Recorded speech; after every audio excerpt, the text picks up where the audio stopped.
오늘 본문에서 하나님은 자신을 떠난 이스라엘 백성들을 향한 안타까운 마음을 표현하시면서 다시 돌아올 것을 촉구하고 있습니다. 19절 말씀을 보니 이스라엘을 향해 내가 너희를 자녀 삼았고 아름답고 귀한 땅 곧 가나안 땅을 주었다.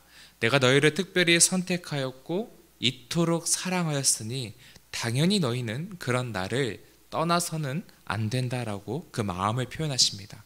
그러나 그들은 하나님을 떠났습니다.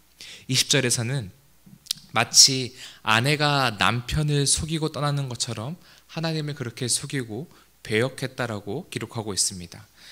사람의 손으로 만든 우상 앞에 절하며 그것들을 의지하고 부르짖었습니다.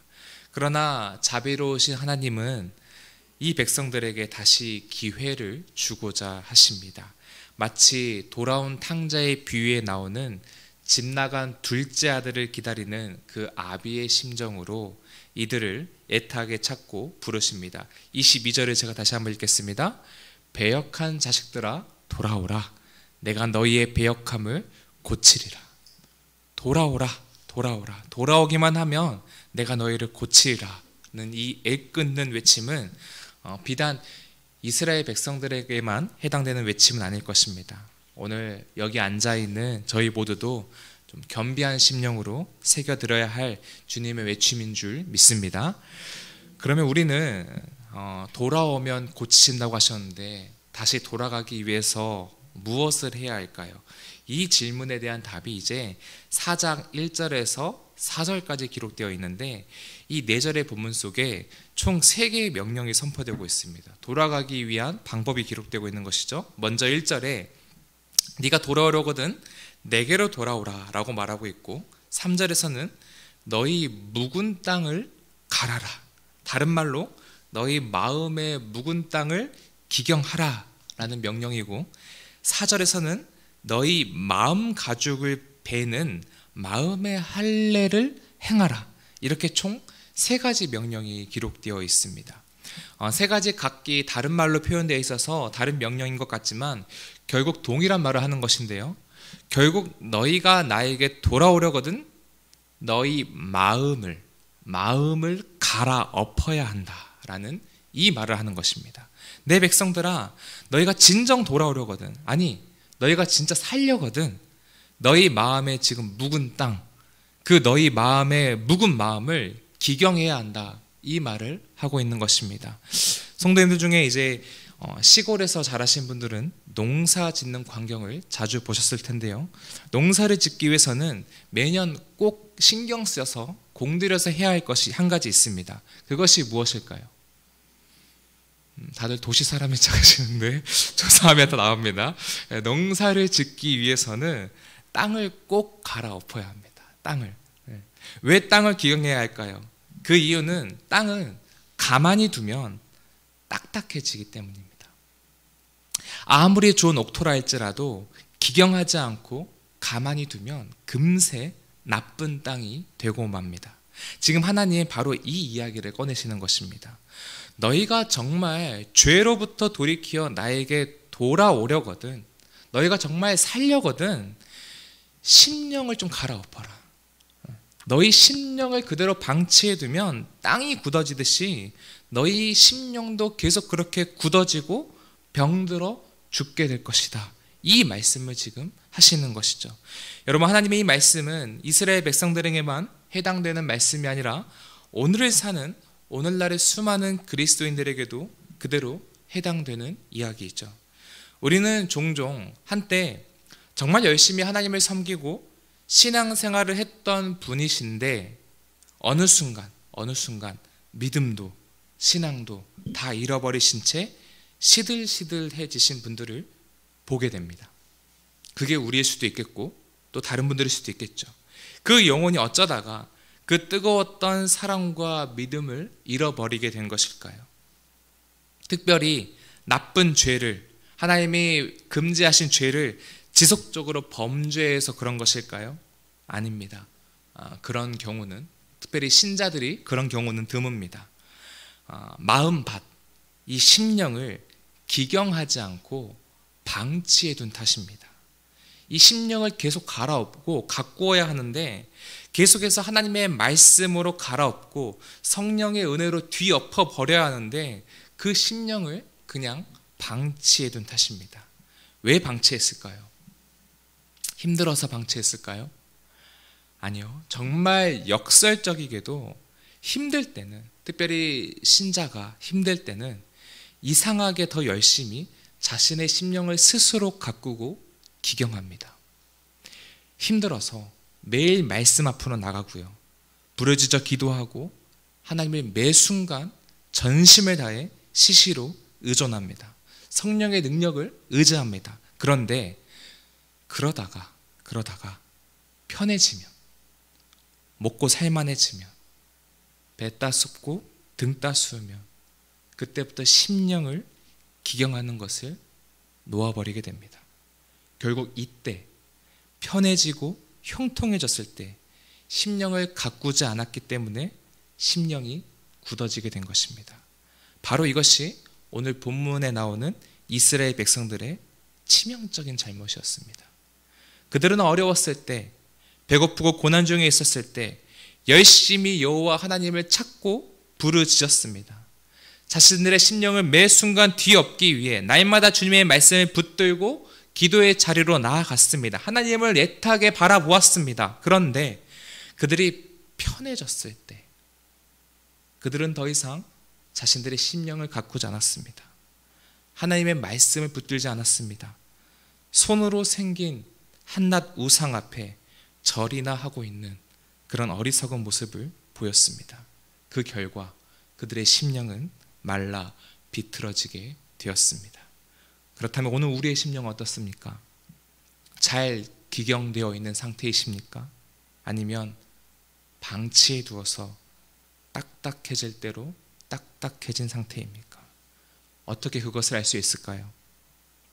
딱딱해진 땅에는 비가 스며들 수 없듯이 내 심령이 딱딱해지면 어떤 말씀을 들어도 감동이 없고, 찬양을 불러도 은혜가 없고, 예배를 드려도 감격이 없습니다. 기도를 해도 친밀한 교제로서의 기도가 아닌 형식적인 기도, 나의 원함만을 줄줄이 아뢰다가 돌아가게 됩니다. 은혜의 비가 내 가슴을 뚫고 깊숙한 곳까지 적시지 못하는 것입니다. 만약 우리의 심령이 지금 이러한 상태라면 우리는 심령을 갈아엎어야 합니다. 그럼 우리는 구체적으로 어떻게 내 심령을 갈아엎을 수 있을까요? 4장 1절 말씀을 보니 내게 돌아오려거든, 다른 말로 네가 심령을 갈아엎으려거든 내 눈앞에서 그 가증한 것을 버려라 라고 말씀하십니다. 하나님이 버리라고 명하신 그 가증한 것은 무엇입니까? 우상입니다. 우상은 무엇입니까? 하나님 외에 의지하는 그 모든 것, 하나님 외에 다른 것이 나에게 삶의 안정감을 줄 것이라고 믿고 있는 그 모든 것들이 우상들입니다. 에레미야 2장 27절 말씀을 제가 읽어보겠습니다. 하나님께서 우상을 섬겼던 그 이스라엘 백성들을 보시며 탄식하는 내용이신데요, 제가 읽어보겠습니다.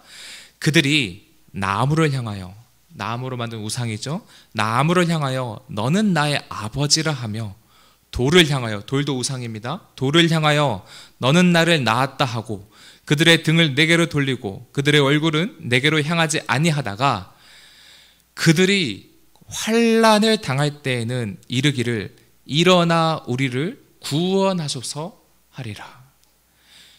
그들이 환난을 당할 때, 힘들 때는 하나님을 향해서 우리를 좀 구원해 달라고 기도하며 마음을 갈아엎었다가, 그렇게 가난한 심령으로 의지했다가 다시 그들의 삶이 풍족해지자 나무를 향하여 아버지라고 부르고 돌을 향하여 너는 나를 낳은 신이라고 말하고 우상에게로 돌아섰다고 그렇게 말하고 있습니다. 그러나 이것이, 이 모습이 이스라엘 백성들에게만 해당되는 모습이겠습니까? 오늘 우리의 삶을 겸허히 돌아보기를 원합니다. 오늘 우리의 삶 속에는 과연 하나님께서 그 가증한 것을 치워버려라, 너 그거 치워버려야 나에게 돌아올 수 있다 라고 말씀하실 것이 없을까요? 우리가 경계해야 할 이 시대의 대표적인 우상이 있다면 무엇이 있을까요? 많은 신학자들이 동의하는 대표적인 우상들이 있습니다. 그것은 바로 만몬, 돈입니다. 바로 이것이 오늘날 수많은 신자들의 심령을 딱딱하게 만들고 있습니다. 이상하게 궁핍하고 힘들 때는 만몬이 아니라 하나님을 더 간절히 찾습니다. 그런데 그 궁핍과 고난이 해결되고 여유가 생기면 그렇게 축복해 주신 하나님을 더 굳세게 붙드는 게 아니라 이상하게 돈을 더 의지하고 돈에 온 마음이 장악당하게 됩니다. 이왕 주신 돈, 이 돈을 통해 더 성공하고 싶고 더 높아지고 싶고 더 인생의 안정감을 확보하고 싶은 욕구에 사로잡히게 됩니다. 환난 중에 있을 때는 그렇게 열심히 스스로 알아서 기경했던 내 심령이 재물에 대한 탐심 앞에서 금세 다시 딱딱해져 버리는 것입니다. 제 말을 오해하지 마시기 바랍니다. 이 땅을 살아가는데 물질이 전혀 필요 없다는 말이 그런 말하는 것이 아닙니다. 제 말은 하나님의 환난 중에 있던 나를 긍휼히 여기시어 물질이란 축복을 주셨다면 그 물질로 여전히 나의 이기적인 자아를 충족시키기 위해 나의 성공과 명예만을 위해 사용하고 있는지, 아니면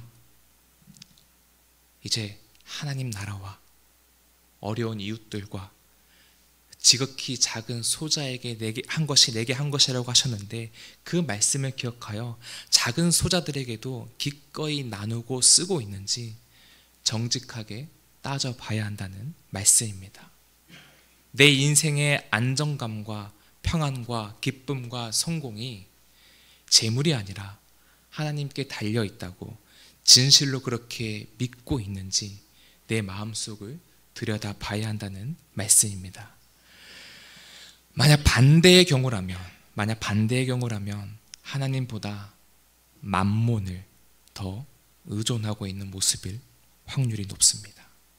오늘 하나님께서는 그 가증한 우상을 내버려야, 꼭 물질이 아니어도 나 외에 의지하고 있는 그것을 치워버려야 심령을 기경할 수 있다고 말씀하십니다. 우리의 묵은 심령을 갈아엎읍시다. 갈아엎어야, 완전히 갈아엎어야 다시 돌아갈 수 있습니다. 여기 있는 저희 모두가 풍족할 때나 곤고할 때나 한결같이 하나님만을 의존하며 살아가시길, 주님 만날 그때까지 나의 심령을 잘 가꾸며 살아갈 수 있기를 간절히 소망합니다. 기도하겠습니다. 사랑의 하나님, 은혜와 사랑을 감사합니다. 이 시간 겸손히 간구하오니 내 안에 지금 버려야 할 그 가증한 우상들이 숨어 있다면 그것들을 밝히 보여주시고 하나님의 돌보심을 신뢰하며 그것들을 과감히 치워버리게 하여 주시옵소서. 그렇게 하나님께 돌아갈 수 있기를 결단하며 또 간절히 소망하며 이 모든 말씀 예수 그리스도의 이름으로 기도드립니다. 아멘.